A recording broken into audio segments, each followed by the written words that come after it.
Sí, Héctor Alessio, licenciado. Sí, ahorita gracias. artículo 212, ¿verdad? Es correcto.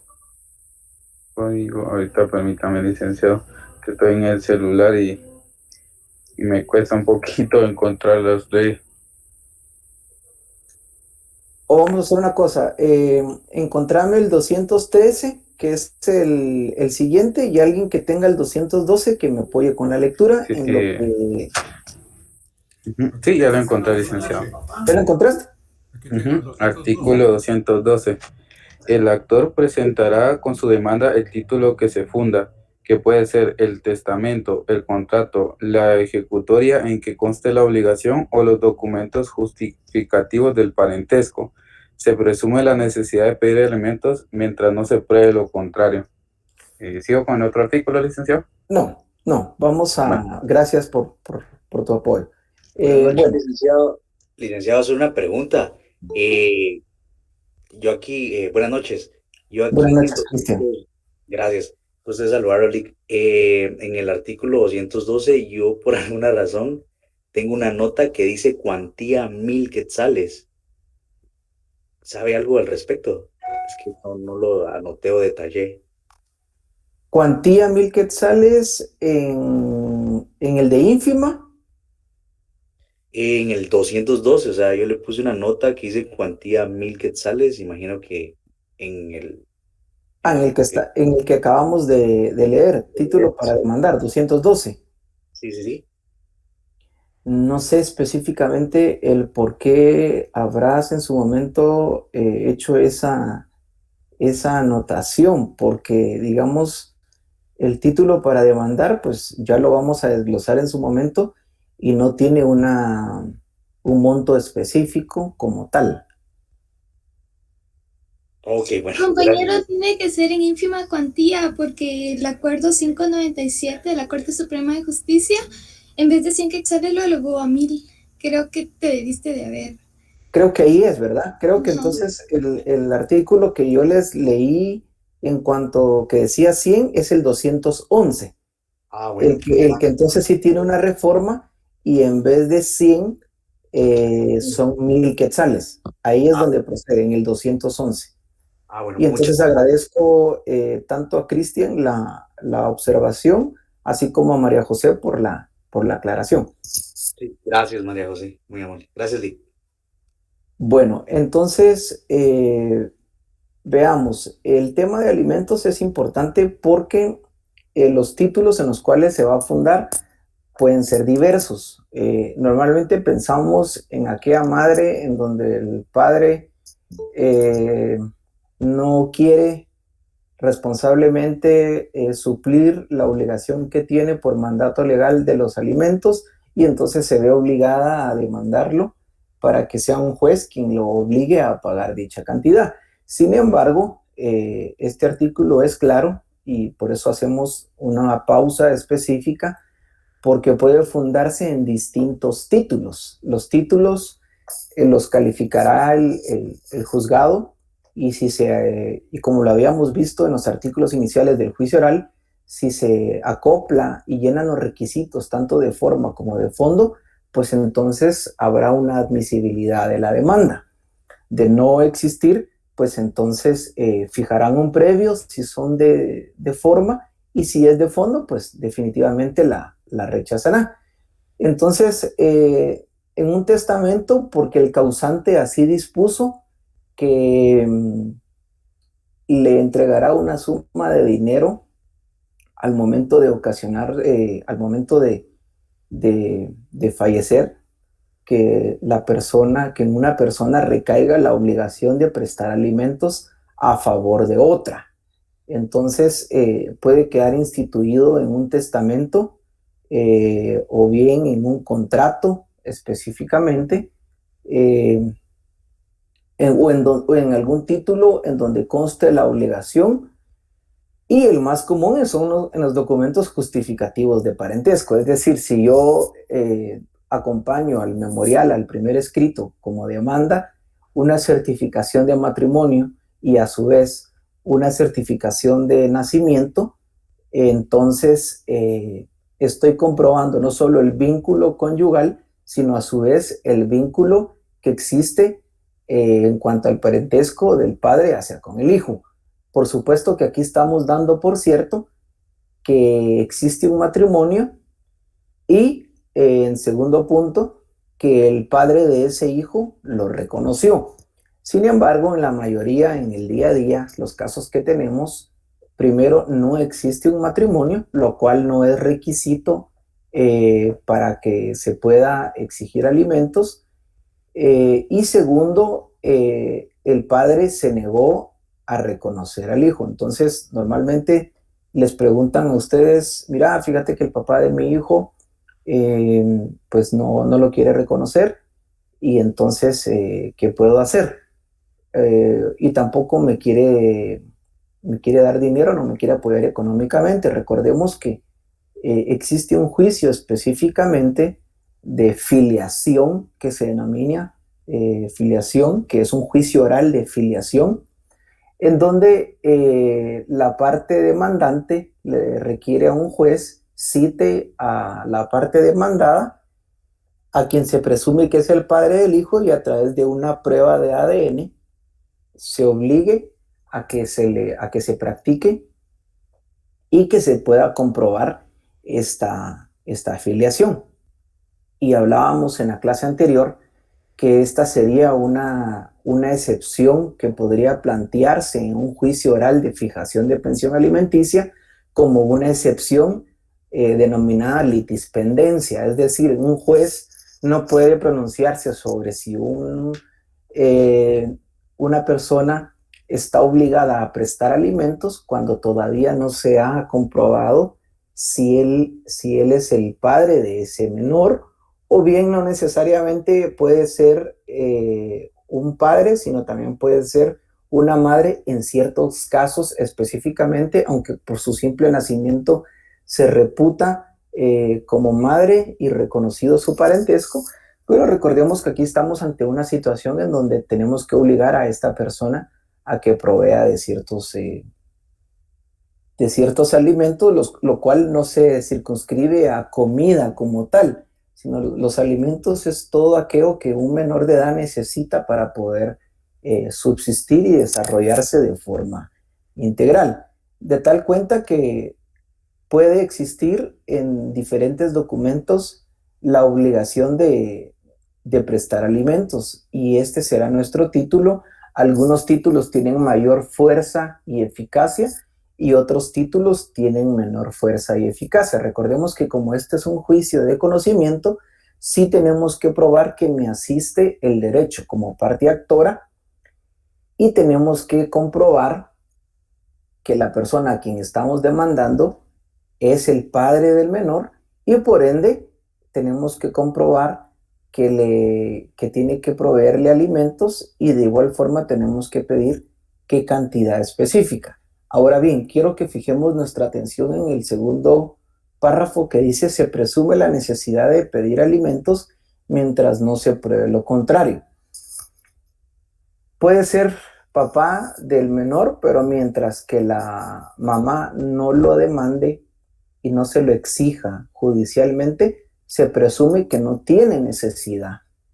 Es decir, el niño tiene 1, 2, 3, 4, 5 y decide demandar al papá hasta los 12 años, bueno, pues entonces hasta los 12 años se reputa que existe la necesidad de pedir alimentos, y los alimentos que podrá pedir a favor del menor es de los 12 años en adelante, y no así retroactivamente, porque si ella tenía la necesidad del apoyo por parte del padre, pues entonces tuvo que haberlo hecho desde el momento en que se presumía que necesitaba este apoyo. Entonces es importante que tengamos en cuenta que aquí tenemos que demostrar que es el padre.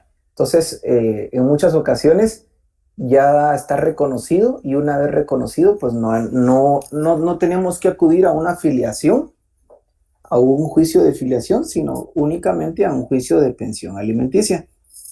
Las cuestiones de fondo serán la aptitud económica que tiene el padre para proveer alimentos, y eso es muy importante. Aquí es donde está el éxito o no de una demanda de esta naturaleza, porque muchas veces se le puede pedir alimentos a un padre, mas no tiene la capacidad de proveer la cantidad que está siendo exigida, o no tiene de momento un trabajo y por ende entonces se encuentra en una imposibilidad material de poderlos proporcionar. Sin embargo, el juez fija un plazo prudencial para que pueda conseguir un trabajo y pueda cumplir con esta obligación. El juez siempre hace una valoración, siempre se involucra a una trabajadora social por parte del juzgado de familia para que haga estudios socioeconómicos y que se pueda determinar la aptitud económica que tiene el padre para proveer los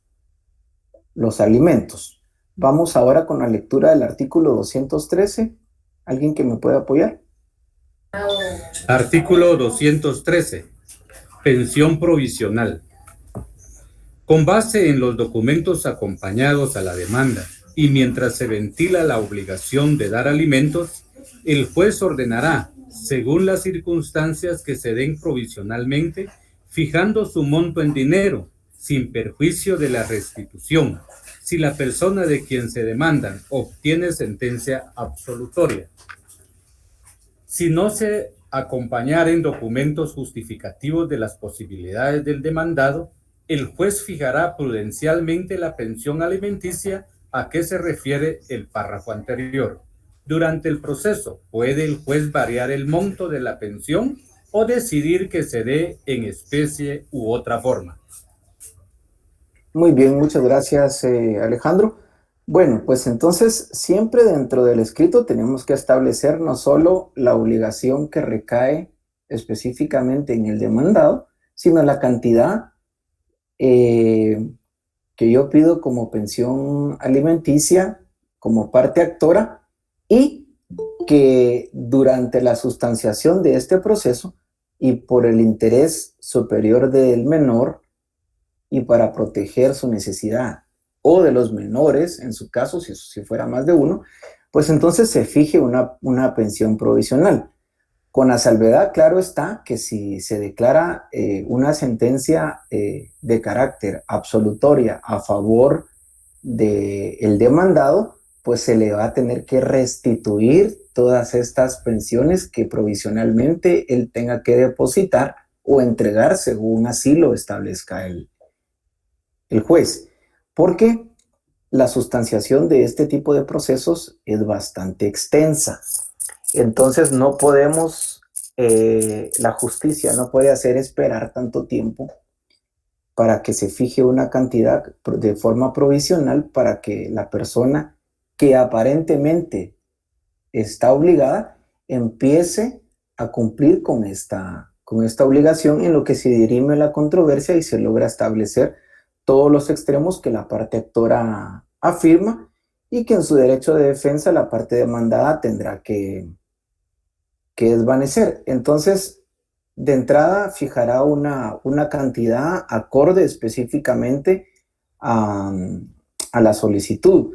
Siempre se suele establecer que la parte demandada trabaja en cierta institución o bien percibe ciertas rentas por distintos negocios o cierta naturaleza, y esto será con lo que justificamos la cantidad que estamos pidiendo. Y el juez hará la calificación específicamente respetando también la inembargabilidad del porcentaje que más adelante veremos para que sea acorde y objetiva a la aptitud económica del demandado. Entonces es importante que tengamos claro esto para al momento de pedir, porque recordemos algo importante y se los dije en la clase anterior. Si yo interpongo una demanda de fijación de pensión alimenticia, pero no pido una pensión provisional, aquí sí de oficio, y se recuerdan que yo les decía que uno de los principios rectores del proceso civil es el principio de rogación y de impulso procesal, en donde si las partes no piden, el juez no se pronuncia y no lo va a hacer de oficio. Ahora bien, aquí recordemos que existe el interés de un menor. y sobre todo de un menor en cuanto a ser alimentado. Entonces, sí pedirá y sí fijará una pensión alimenticia, porque de no hacerlo, quien está incurriendo en una responsabilidad es el juez, toda vez que no está tutelando efectivamente el interés del menor. Entonces, aquí sí encontramos una excepción. En su mayoría, repito, precluyen las fases y si las partes no lo piden, pues entonces el juez da por convalidadas estas actuaciones. Pero en este caso el juez sí se involucra y sí pide, sí establece una pensión provisional. Artículo 214, las medidas precautorias y de ejecución. Bueno, como en cualquier juicio, recordemos que de nada nos sirve demandar a alguien si al demandarlo se va a ir del país. Recordemos que de nada sirve demandar a alguien si aunque permanezca en el país, todos los bienes que tiene los vende. Tampoco no tiene eficacia esa demanda. Recordemos algo importante, a raíz precisamente de este tipo de juicio es que surge una figura delictiva denominada alzamiento de bienes, no solo por el tema de alimentos, que quede claro, sino también por tema de acreedurías, en donde el deudor, para abstraerse del cumplimiento de una obligación que podría ser susceptible de ser ejecutada a través de un embargo o la venta de algún bien, lo alzaba, es decir, lo cambiaba de titular, lo traspasaba para que al momento de ejecutarse un embargo no hubiese bienes con los cuales responder. Y de igual forma, entonces, si en el escrito inicial la parte actora no pide medidas precautorias, sobre todo la de embargo y la de arraigo, pues difícilmente se tendrá alguna resulta positiva a su favor, en este y en todos los demás procesos.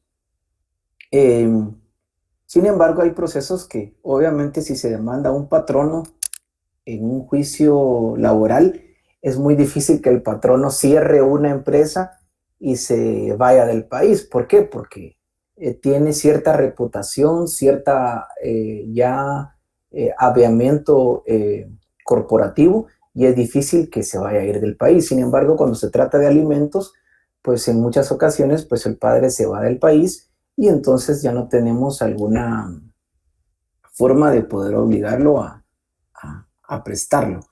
Entonces, y tenemos que tener también claro y en cuenta que durante la obligación de prestar alimentos, recordemos que es a favor de los menores, hasta los 18 años. Y durante todo este tiempo puede que el padre cambie de circunstancias económicas, ya sea porque vaya a ganar más o porque vaya a ganar menos, o porque ya existe un divorcio y obligado a prestar alimentos contrae nupcias con otra persona y tiene más hijos de los que actualmente le está prestando alimentos. Entonces, como van a variar las circunstancias por el paso del tiempo, el juicio específicamente puede ser por fijación de pensión alimenticia y puede ser por fijación, ya sea por aumento o por disminución. Es lógico que la madre, la parte actora, vaya a querer plantear posterior a que un juez le otorgue una fijación de pensión alimenticia y supongamos que antes el papá ganaba 10,000 quetzales y ahora resulta que gana 35,000 quetzales, pues ha cambiado sus ingresos y tiene otra actitud distinta. Entonces le pide a un juez, plantea un juicio oral de fijación por aumento de pensión alimenticia. Y de igual forma puede ser al revés. El padre se puede quedar sin trabajo o puede ganar menos o se ve mermado a su actitud económica por lo que les acabo de decir, porque él decide formalizar su vida o rehacer su vida con otro núcleo familiar y entonces quien plantea la fijación por disminución es él. Y en ambas se tendrá que hacer el planteamiento del escrito, el emplazamiento, el ofrecimiento de pruebas. Podemos plantear excepciones. Tenemos los mismos mecanismos precautorios, los medios de impugnación y la emisión de una sentencia. Entonces es importante que tengamos claro estas diferencias porque no solamente es por fijación, puede que ya esté fijada y lo que buscamos es aumentarla o es disminuirla. ¿Dónde viene la parte, digamos, complicada de nuestra ley? Que por ser un juicio de conocimiento al momento de que se profiere una sentencia y que dentro de la misma hay una declaratoria o hay una condenatoria, llamémosle así, en contra de un demandado de prestar alimentos específicamente en una cantidad, todavía existe discrecionalmente la posibilidad de que el padre decida cumplir o no cumplir. Y aquí viene también, a raíz de esta situación, nace también una figura delictiva que es un delito denominado negación de asistencia económica, específicamente porque habían muchos procesos en donde las madres tenían sentencias condenatorias en contra del padre del menor o de los menores. Sin embargo, notifican a las partes, vamos a poner un ejemplo, notifican al padre A y se le condena a prestar alimentos a favor de sus dos menores hijos por la cantidad de 500 quetzales a cada uno, pagadero los primeros 5 días de cada mes. Bueno, ya está el tema de juicio oral totalmente fenecido, concluido, y aún así el padre decide no cumplir con esta sentencia. Entonces, ¿qué se tiene que hacer si el padre no cumple? Aquí viene la parte compleja y triste de la ley, que entonces, como es un juicio de conocimiento y el derecho ya está declarado, lo que se tiene que hacer es plantear un juicio ejecutivo. Es decir, se tiene que plantear un segundo proceso denominado juicio ejecutivo, y dependiendo en dónde esté la aceptación o la obligación de prestar alimentos, si es en una sentencia ante un juez de primera instancia de ramo de familia, tendremos que plantear un juicio ejecutivo en la vía de apremio por el tipo de título que tenemos. Pero si tenemos un contrato, si tenemos el testimonio de una escritura pública de un testamento, si tenemos algún acuerdo ante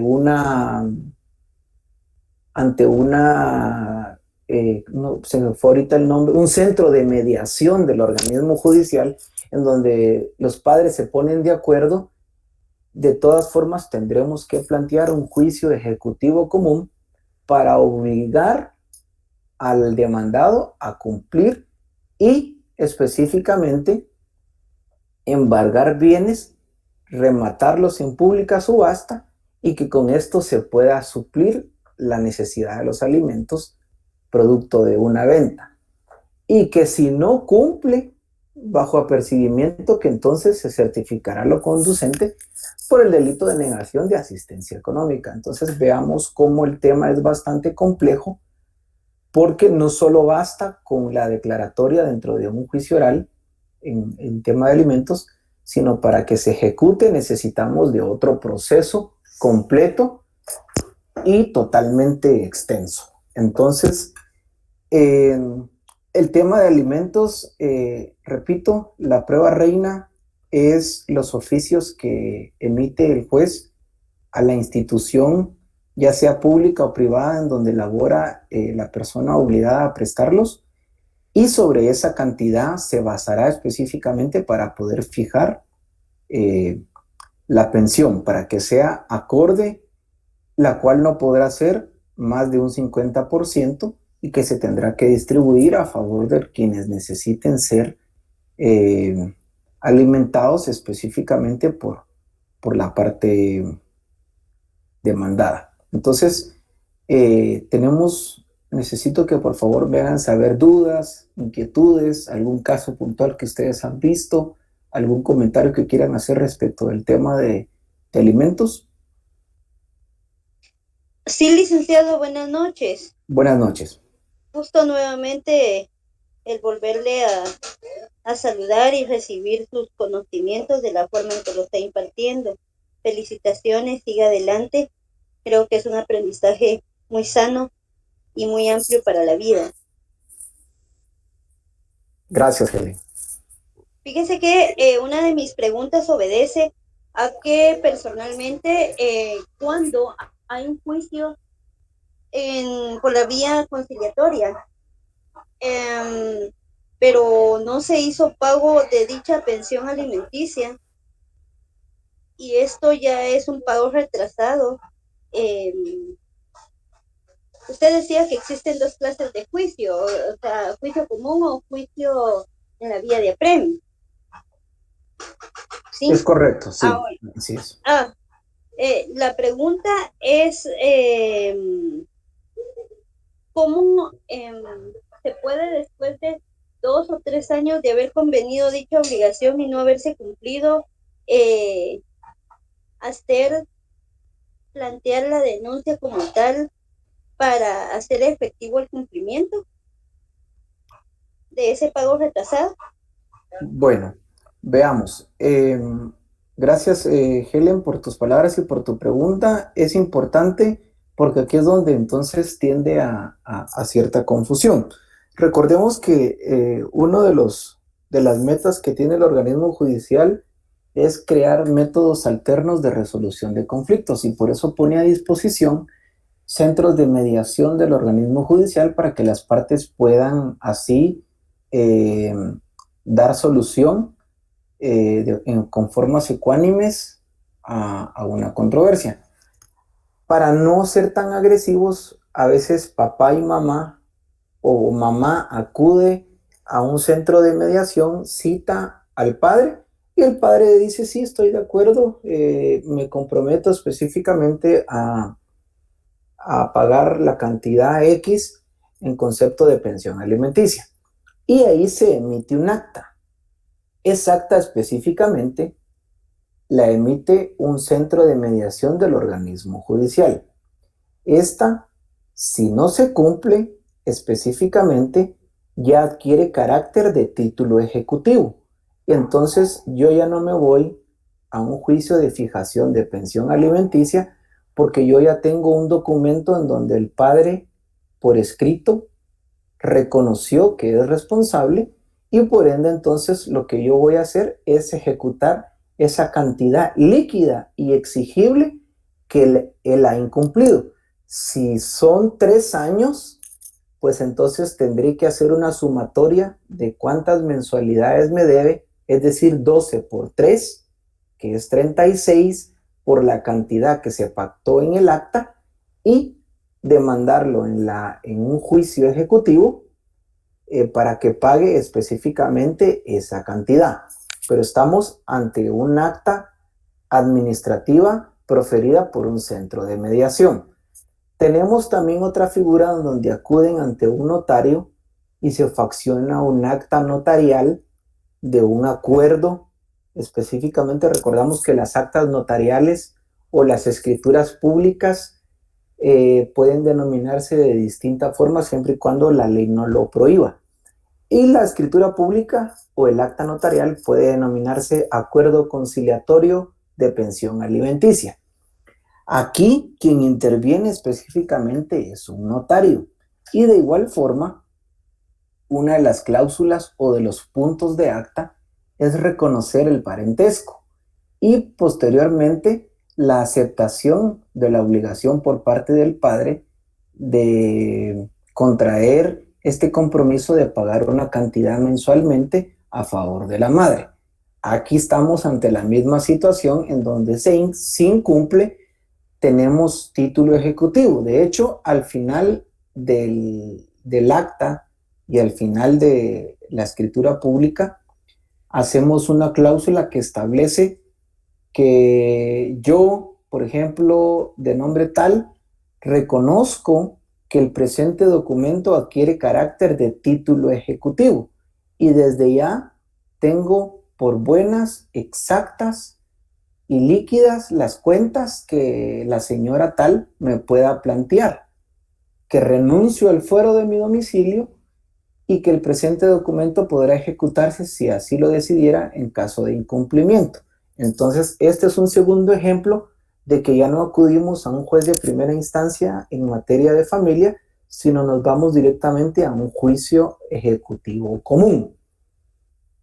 Si estamos de igual forma dentro de un proceso, entiéndase de otra índole, no de fijación de pensión alimenticia, en donde existe alguna confesión, ya sea expresa o una confesión ficta que la parte demandada hace, también podemos nosotros utilizarla como título ejecutivo y plantear ante un juez esa cantidad líquida y exigible.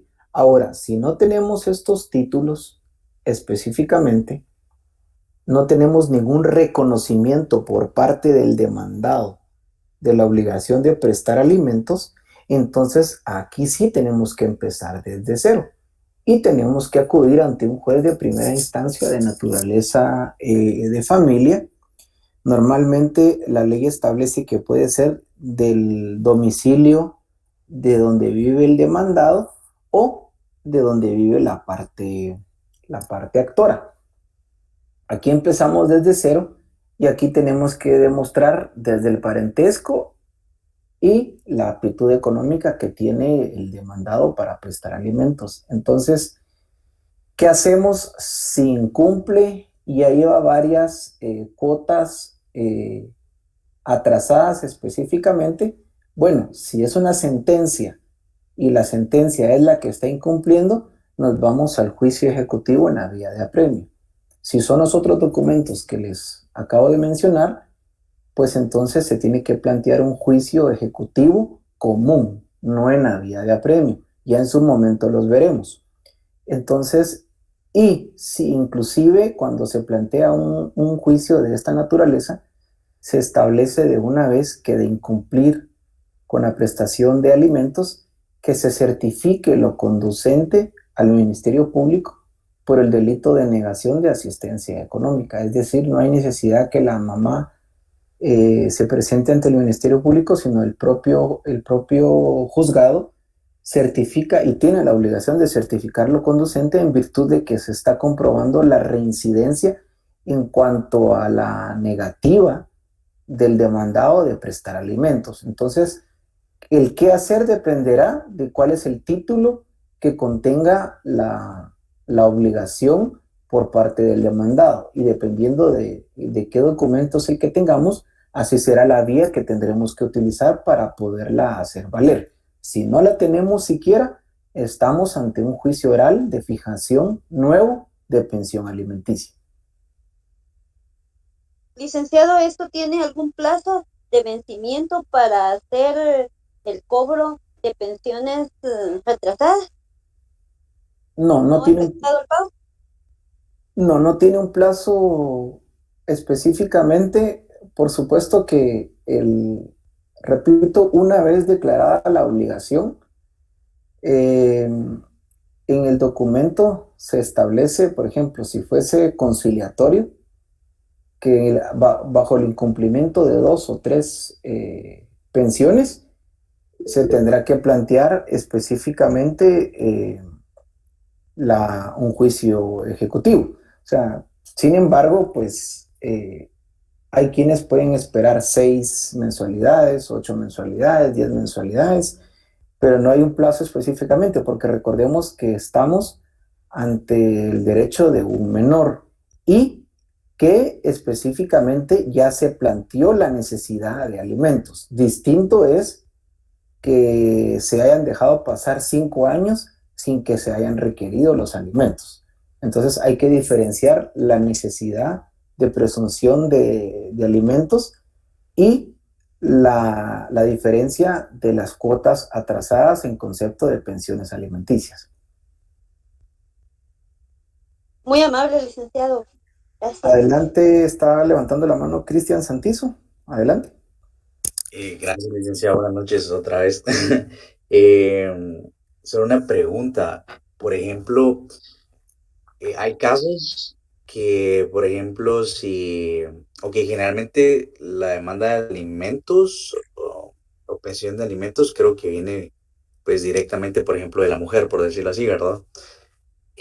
Quiero saber así, creo que se puede manejar algún tipo de contrademanda. Por ejemplo, que el cliente venga, tal vez esté endeudado, tal vez se quedó sin trabajo y aún así le van a embargar sus bienes, por ejemplo, ¿verdad? Inmuebles, muebles y hasta ahorros o lo que pueda tener el cliente. Y a lo mejor, pues el cónyuge, pues la esposa o la ex esposa en este caso, a lo mejor está pues mejor en este caso, tal vez económicamente o algo así. En este tipo de casos, ¿cómo se podría manejar una contrademanda, si es que se llama así, en lo civil o procesal civil?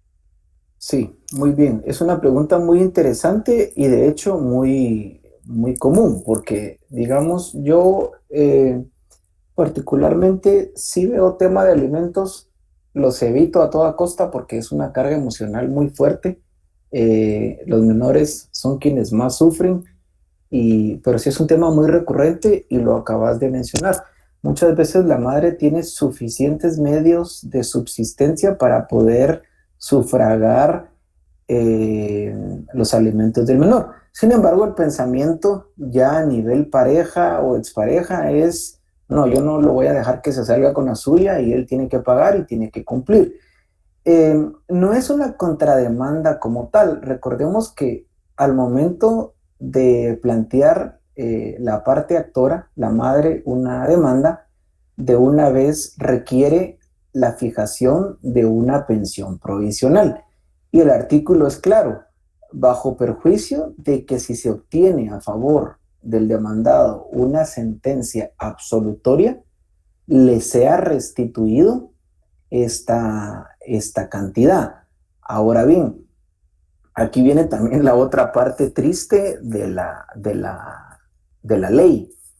Lo que tendría en una sentencia absolutoria, lo que tendría el padre específicamente, si se declara no responsable de esta obligación, lo que tiene precisamente es un título ejecutivo, que es la certificación de la sentencia del juicio oral, para plantear un juicio ejecutivo en la vía de apremio, en la vía de apremio y demandar a la madre con una cantidad líquida exigible. Supongamos que se fijó una pensión alimenticia por 10 meses, por 10,000 quetzales, entonces son 100,000 quetzales, obtiene una sentencia absolutoria y no es automático que entonces el juez sí en su sentencia se declara sin lugar la demanda en contra de la persona tal y se obliga a la parte actora, la señora tal, a que restituya la cantidad de 100,000 quetzales, así como las costas y gastos procesales. En el mejor de los casos lo haría voluntariamente y le dice aquí está el cheque y te devuelvo las pensiones provisionales que me estuviste pagando porque un juez te lo impuso. Pero en el peor de los casos no lo va a querer devolver. Entonces, esto es un título en el cual se funda específicamente un título ejecutivo que el demandado tendrá que plantear ante un juez para que mediante un embargo y el requerimiento y todo este tipo de figuras se le requiera una cantidad líquida y exigible. En cuanto a las pensiones provisionales que haya pagado. En cuanto a los daños y perjuicios, tendrá que ser en un juicio ordinario específicamente. Entonces, aquí son dos cosas totalmente distintas. Las pensiones provisionales pueden sumar una cantidad, sin embargo, él por haber estado demandado, hagamos de cuenta que perdió su trabajo o se vio, digamos, socialmente afectado y entonces él podrá por dos vías, en la vía ejecutiva, en la vía de apremio, plantearle la restitución de estas pensiones a la madre, digamos, en este caso, y un juicio ordinario de daños y perjuicios, precisamente que le ocasionó por haberle causado. Ahora, en el juicio oral tal cual, su respuesta va a ser contestar en sentido negativo la demanda y puede plantear también una reconvención. Recordemos que la madre puede pedir pensión a favor de sus hijos y puede pedir pensión a favor de ella. Entonces, se contesta en sentido negativo y se plantea una contrademanda. La contrademanda podría ir en cuanto a que ella tiene los medios suficientes para poder subsistir ella como tal y poder de alguna forma desvanecer y contrademandarla en cuanto a eso. Ahora bien, en cuanto a la obligación que tiene él como padre de prestar alimentos, aunque ella pueda ganar $100 millones, un juez no lo puede dispensar de la obligación. Entonces, es decir, aunque ella tenga medios suficientes, él puede contrademandar y le puede denominar de cualquier forma la contrademanda. El juez sí puede aceptar que no haya pensión a favor de ella, pero siempre si se comprueba el parentesco y la aptitud específicamente económica que tiene él, siempre le fijará un monto al padre. Lo que sí hará es tomar en cuenta que si la mamá está pidiendo 20,000 quetzales, pues no los tomará en cuenta porque equitativamente la mamá también está obligada a proveer de alimentos a sus hijos. Entonces, ahí reducirá considerablemente para que equitativamente ambos provean de estos alimentos a sus hijos. Pero los efectos de digamos, el agravio que cause esto, sí tiene que hacerse en la vía ejecutiva y en un juicio ordinario por daños y perjuicios.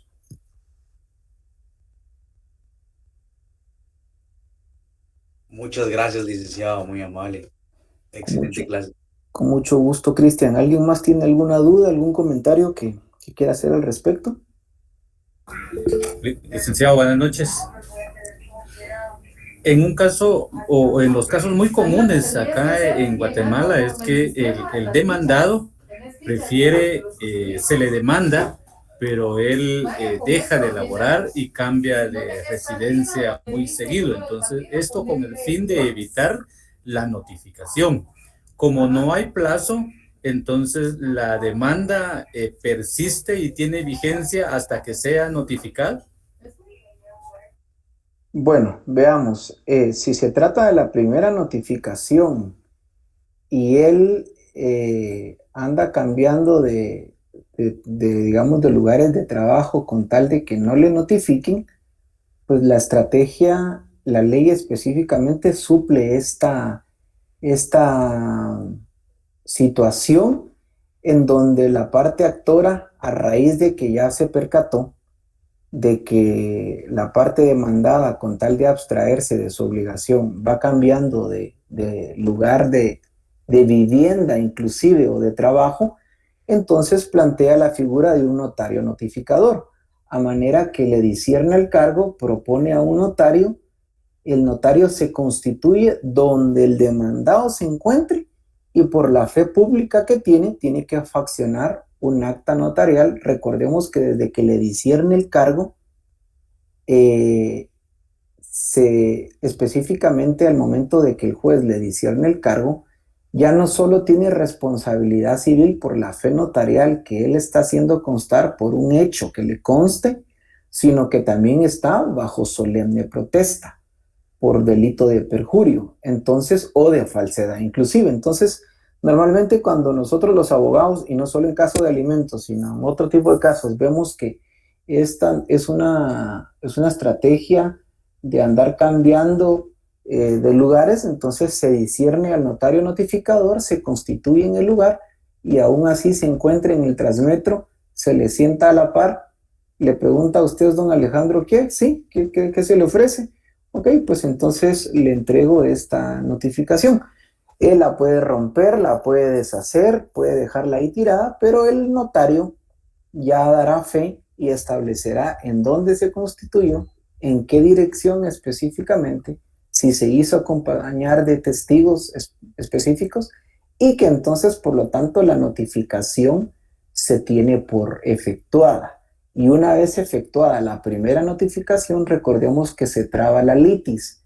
Si no se traba la litis, entonces no hay proceso todavía.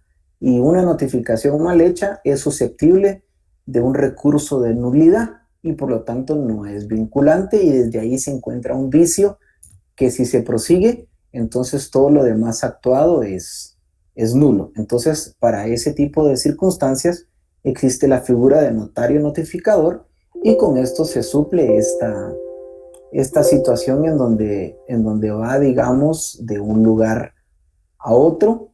Específicamente, por supuesto que se tiene que tener mucha astucia, porque la persona en su momento podrá establecer que nunca llegó el notario, que el notario nunca se identificó, que nunca le dijo de qué se trataba la situación y todo, pero recordemos que aquí ya está el involucramiento específico de una persona que tiene fe pública.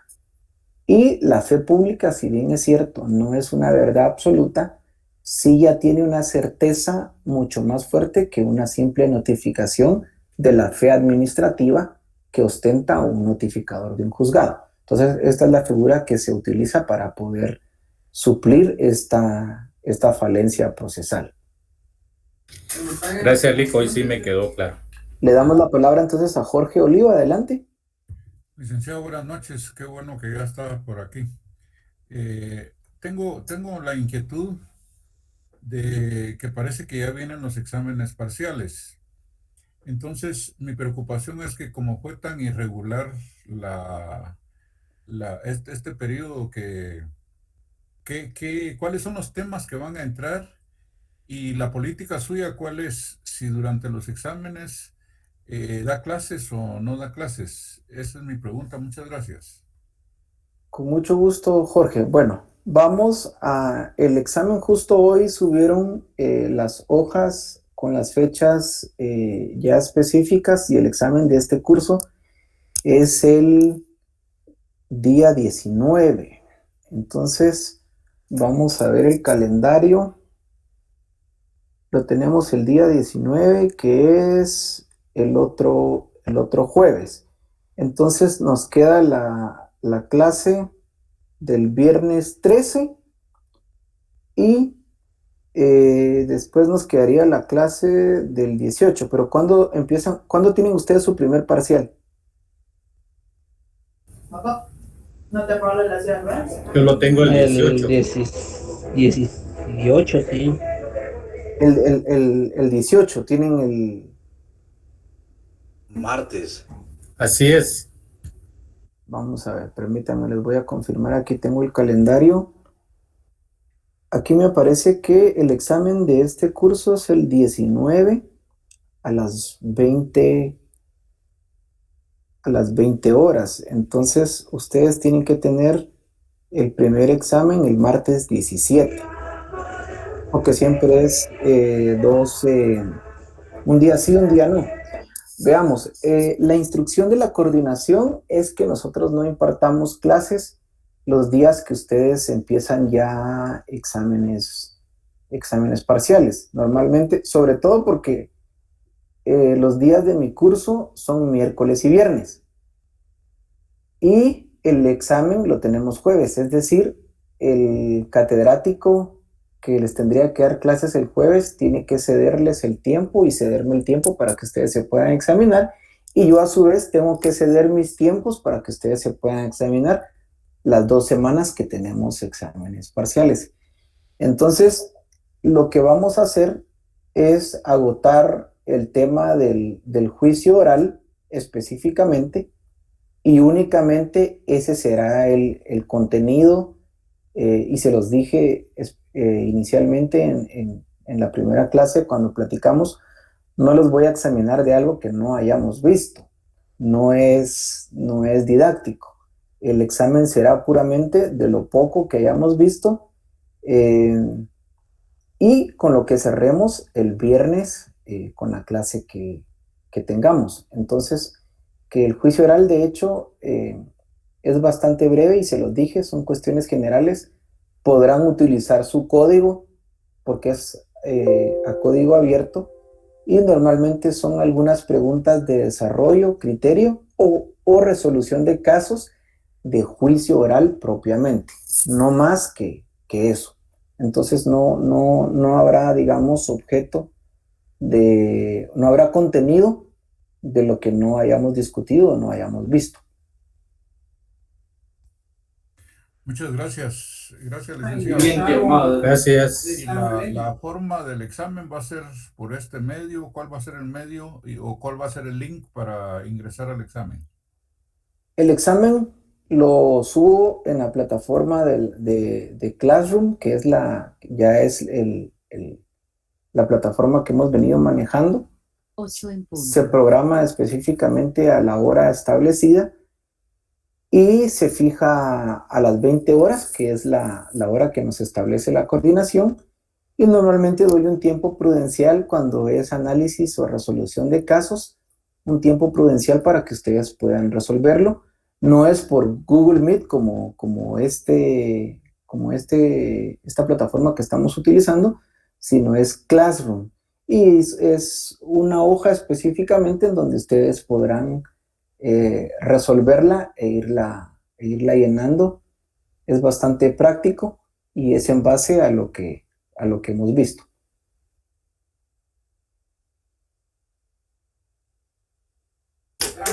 Gracias. Bueno, entonces vamos a ver de una forma breve el tema de rendición de cuentas porque es sumamente corto para que el día viernes veamos la división de la cosa común y de la declaratoria de jactancia. El juicio oral, como les repito, es bastante breve porque todo el proceso es por escrito. El plazo es el mismo para todos con algunas peculiaridades. La rendición de cuentas, recordemos algo importante que tenemos que tener muy claro y no nos tenemos que confundir. Dependiendo de quién es la persona obligada a rendir cuentas, es que nosotros podemos establecer un juicio de rendición de cuentas y tenemos que hacer un análisis previo.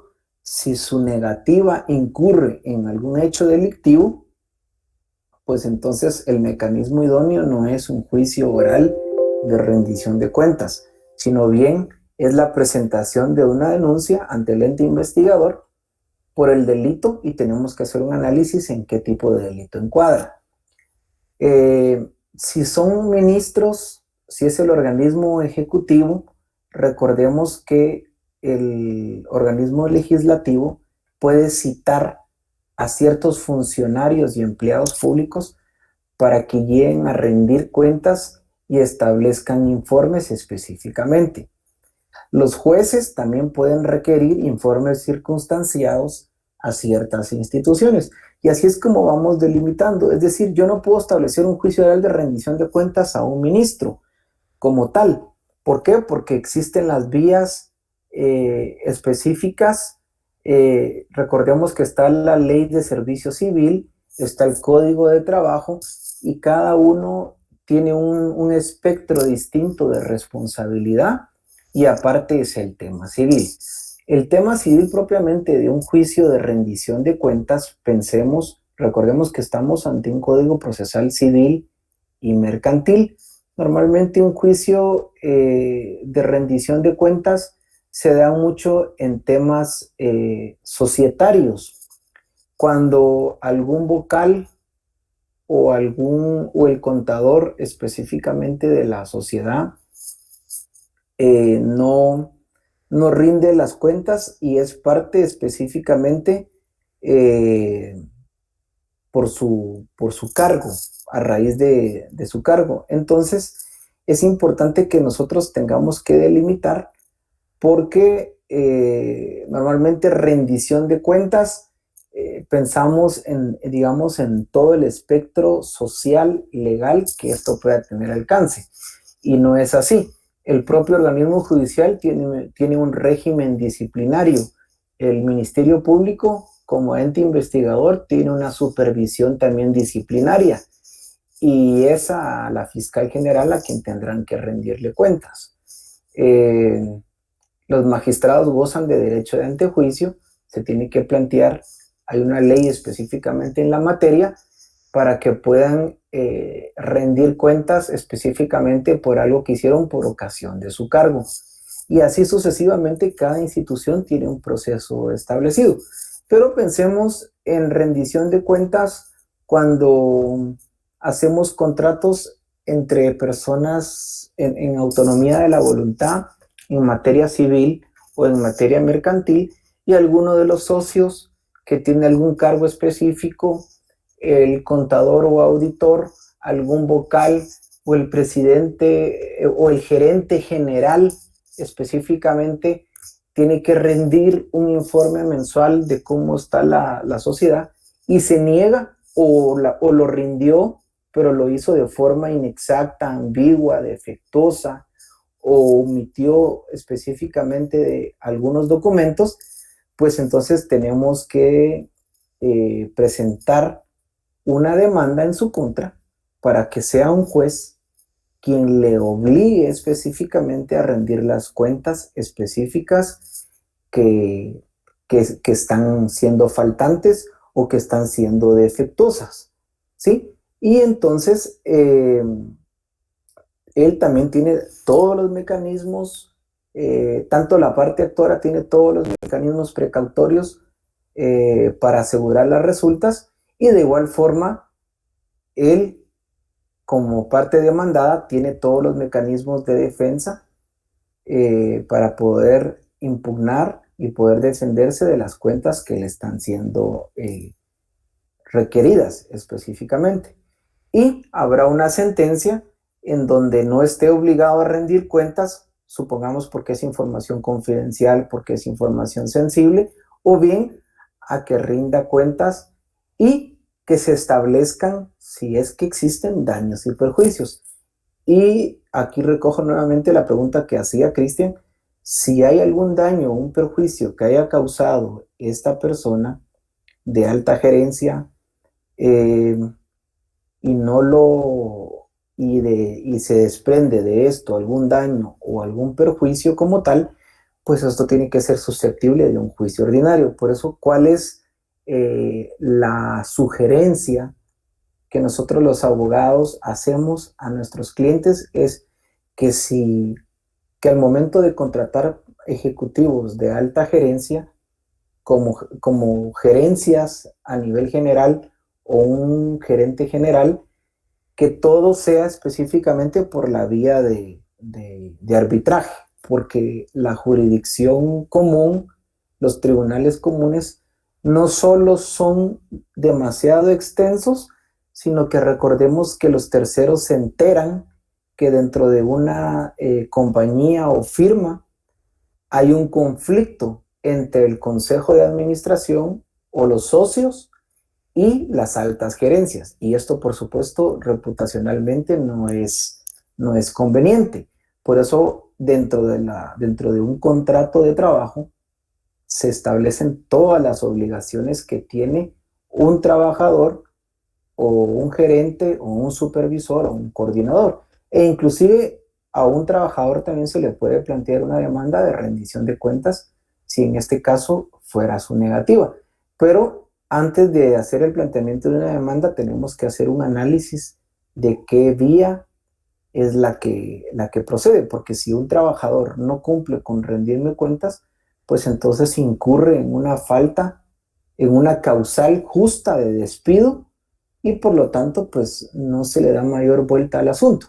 Ahora bien, si es un gerente, pues entonces sí tendrá que rendir cuentas. Si es un tema societario, normalmente son en sociedades anónimas, porque las otras, si bien todavía existe la responsabilidad limitada y las otras figuras societarias, la más común es la sociedad anónima, y se niegan porque recordemos, no pensemos en una sociedad anónima donde hay solo dos socios, en donde dos amigos decidieron emprender y pusieron una sociedad anónima. Pensemos en sociedades sumamente grandes, es decir, pensemos en fillers, en donde tiene 300 socios y hay una pugna en las minorías societarias, en la mayoría societaria, y entonces hay muchos cargos, unos se niegan a rendirle cuentas a otros, pues entonces el juicio oral es a través del cual deba de rendirse específicamente cuentas, o si se rindió, pero se hizo de forma inexacta o defectuosa. Entonces es el juez quien tiene que involucrarse y tiene que entonces establecer específicamente las cuentas, y de hecho en el artículo 218 encontramos cómo es que se desglosa específicamente una sentencia de un juicio oral de rendición de cuentas. Si las aprueba o no aprueba las cuentas, si condena el pago del saldo que resulte de las mismas, si hay condena en daños y perjuicios, si hay intereses legales que se hayan dado, si se fija un plazo para ejercitar el pago, y la absolución del demandado con base a que no está obligado a rendir cuentas. Otra figura específicamente que se da mucho en este tipo de rendición de cuentas es cuando los jueces disciernen cargos como tutor, protutor de menores incapaces o ausentes, o cuando también existe una figura de un interventor por el hecho de que alguna sociedad está en ciertos problemas. Recordemos que la SAT ha ejercitado por el poder que tiene administrativo de cuentas, y interviene las entidades y nombra y discierne un cargo de un interventor. Pues este interventor está obligado a rendir cuentas, al igual que si un menor tiene bienes y como tal no los puede administrar, o una persona es declarada interdicta específicamente, o a alguien se le nombra como representante de la masa hereditaria. Todos estos cargos son susceptibles de rendición de cuentas, y si las hacen de forma inexacta, pues bueno, y recordemos que la palabra lo dice, al rendir cuentas es porque hay números, y los números tienen que ser exactos, y si hay faltantes, pues entonces ahí es donde existe el problema, y así es donde la sentencia se tiene que pronunciar. Pero volvemos a caer en lo mismo, y con esto termino. Si hay saldos específicos, por ejemplo,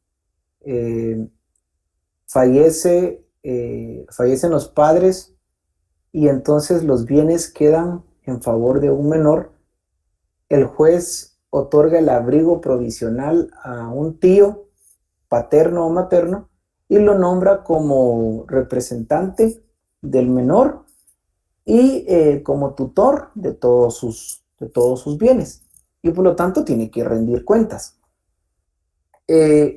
Si él estuviese mal administrando los bienes y la sentencia así lo comprueba y existe un saldo que tiene que restituir, bueno, aquí estamos ante otro título en donde queda discrecionalmente su cumplimiento. La certificación de esta sentencia es el título que nos servirá para iniciar otro proceso denominado juicio ejecutivo en la vía de apremio, en donde ya podemos coercitivamente demandar, ejecutar bienes y hacernos de estas cantidades que fueron las que quedaron evidentes al momento de que esta persona rindió cuentas por obligación de un juez. Entonces, ¿tienen alguna duda específicamente del tema de la rendición de cuentas?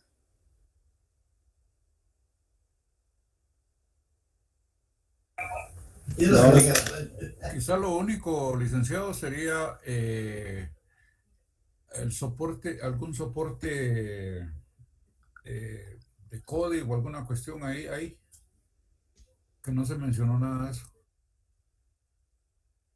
Bueno, la rendición de cuentas la encontramos en el artículo 217 y 218, en donde cuál es el contenido específicamente que tiene que resolver el juez al momento de proferir sentencia.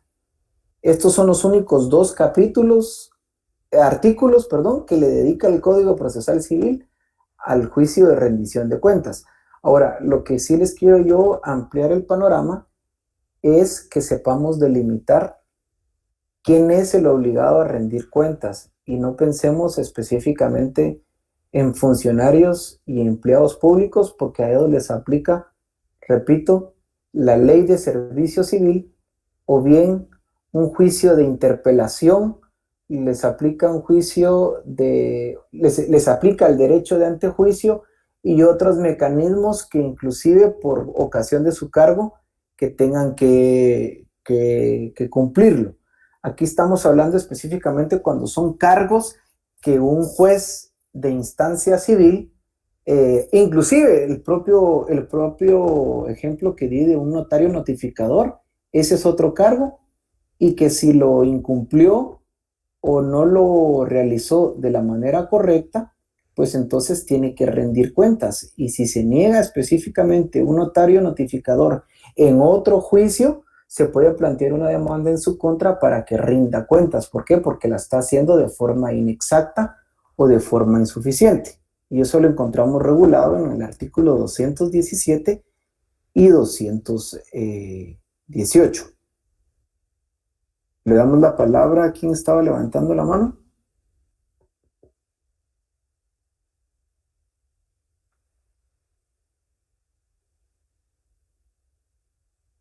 Y yo, Eric. Sí, Erika, adelante. En otras, bueno, no sé si lo capté bien. Hay... Permítame, vamos a ordenar mis ideas. Se plantea este juicio de rendición de cuentas, sería un juicio oral de rendición de cuentas, si no hay trámite administrativo o otro mecanismo que se tenga que lo regule, por decirlo de esa manera. Y que sea más que todo civil, por lo que entiendo. Sí, es correcto, así es. Tenemos que delimitar porque en muchas ocasiones utilizamos un mecanismo no idóneo.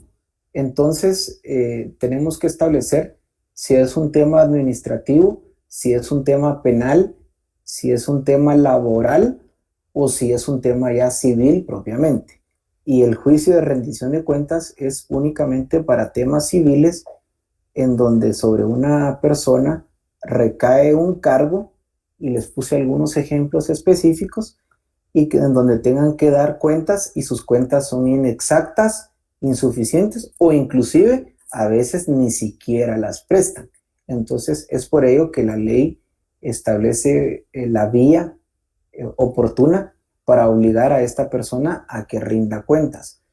Muchas veces con el hecho de que rinda cuentas se da por desvanecido y otras veces rinde cuentas, pero los saldos o las cuentas como tal no son exactas. Y aquí entonces puede desprenderse un juicio ejecutivo para requerirle la restitución de este dinero inclusive,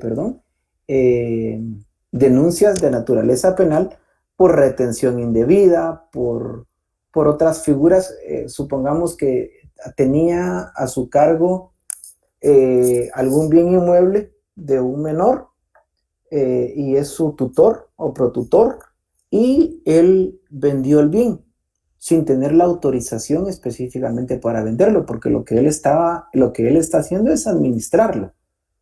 No tenía la autorización para venderlo. Entonces, esto incurre en una figura también delictiva. Inclusive, el notario que autoriza este instrumento público, porque al momento de justificar la personería, Nosotros como notario establecemos que comparece en su calidad de, lo cual acredito con, y después que doy fe que conforme a la ley y a mi juicio, la representación que se ejercita es suficiente para la realización del presente acto. Y entonces ahí estoy dando yo fe. Entonces yo también como notario incurro en falsedad al momento de que no puede un administrador de un bien, específicamente de un cargo discernido por un juez en materia civil, disponer de un bien porque solo lo está administrando, y por eso es que tiene que rendir cuentas, por eso es que está rendiendo cuentas, porque si fuera propietario no tiene que rendir ni siquiera una sola cuenta. La propiedad, recordemos que es un derecho absoluto. Entonces, ¿por qué es que tiene que rendir cuentas y por qué es que la ley prevé un juicio? Porque precisamente no son de su propiedad o no es legítimo propietario o socio de una sociedad, y por lo tanto sí está obligado a rendir cuentas por ocasión de su cargo. Entonces sí hay que hacer esta delimitación.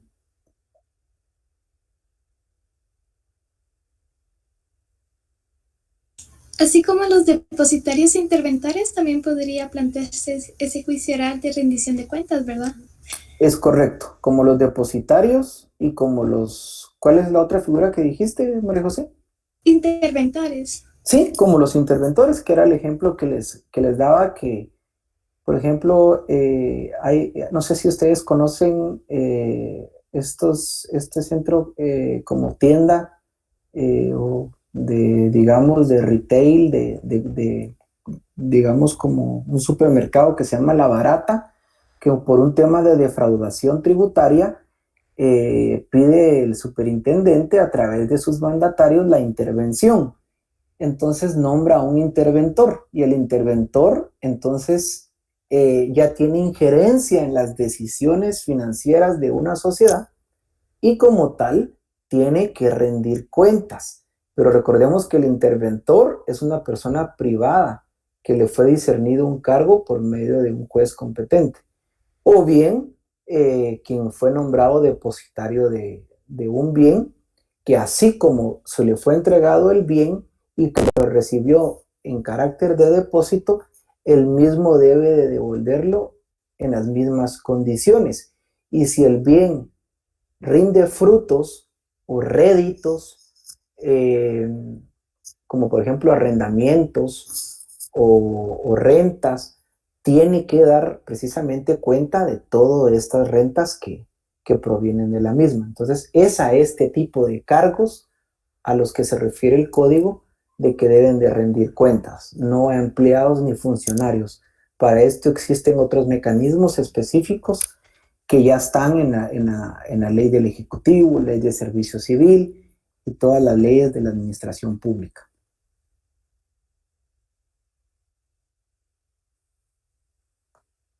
Entendido, licenciado, muchas gracias.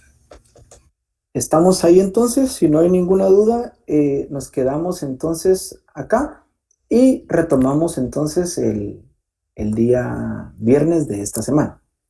Gracias, Lic. Gracias, licenciado. Feliz noche. Feliz noche, licenciado. Feliz noche a todos, feliz noche, Lic. Feliz noche. Feliz noche para todos.